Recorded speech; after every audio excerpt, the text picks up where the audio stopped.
आप देख रहे हैं एफएम एक्सप्रेस न्यूज, मैं आपके साथ मेहनत। नागठान मतक्षेत्र एमएलए देवानंद चौहान जी ने मीडिया से बात करते हुए कहा, रमेश जिगजिंगी जी ने पिछले 10 सालों में कोई भी काम नहीं किया है। अक्का मामा काका कहते हुए उन्होंने जनता के विश्वास को तोड़ा है। हद तो तब हो गई जब एमएलए देवानंद चौहान जी ने रमेश जिगजिंगी को आतंकवादी तक कह दिया। ಏನು ಕೊಡುಗೆ ಇದೆ ಸರ್ ಜಿಗಜಿಣಗಿ ಸಾಹೇಬರು? ಕೆಲಸ ಶೂನ್ಯ, ಅವರು ಸಾಧನೆ ಶೂನ್ಯ, ಅವ್ರು ಮಾಡಿರ್ತಕ್ಕಂಥ ಎಲ್ಲ ಶೂನ್ಯ.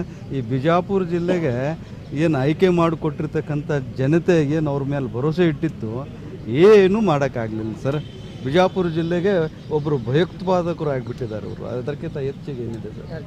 ಹೌದು ಸರ್, ಒಂದು ಕೆಲಸ ಆಗಲಿಲ್ಲಲ್ಲ ಸರ್, ಒಂದು ಕೆಲಸ ಆಗಲಿಲ್ಲ. ಯಾವುದೋ ಒಂದು ಇಂಪ್ರೂವ್ಮೆಂಟ್ ಐತಿಹಾಸಿಕವಾಗಿ ಅವರಿಗೆ ಜನ ನಂಬ್ಕೊಂಡು ಬಂದಿದ್ದಾರೆ ಸರ್. ಬರೀ ಮಾತಿನ ಮೇಲೆ ಬಣ್ಣ ಬಡಿಯೋದು, ಆ ನಂತರ ಹಿಂಗೆ ಅಂತೇಳಿ ಕಾಕಾ ಬಾಬಾ ಅನ್ಕೋತ ರಾಜಕಾರಣ ಮಾಡೋದು, ಬಂದ ಕೆಳಗೆ ಕೂಡೋದು, ಇದು ಎಂಥದ್ರಿ ನಾಯಕರ ಗುಣ ಸರ್ ಇದು? ಏನಿಲ್ಲ ಸರ್, ಅದನ್ನು ಯಾವುದೋ ವಿಚಾರಗಳನ್ನಿಲ್ಲ ಸರ್. ಅವ್ರು ಈಗಾಗಲೇ ಅವ್ರ ಸೋಲನ್ನು ಅವ್ರು ಒಪ್ಕೊಂಡು ಬಿಟ್ಟಿದ್ದಾರೆ ಸರ್. इसके साथ और हमारे चैनल को सब्सक्राइब करना और साथ ही बेल आइकन को दबाना ना भूलें, ताकि हमारी हर एक लेटेस्ट नोटिफिकेशन आप तक पहुंचती रहे। एफएम एक्सप्रेस न्यूज़, आपकी आवाज़ हमारी पहुंच।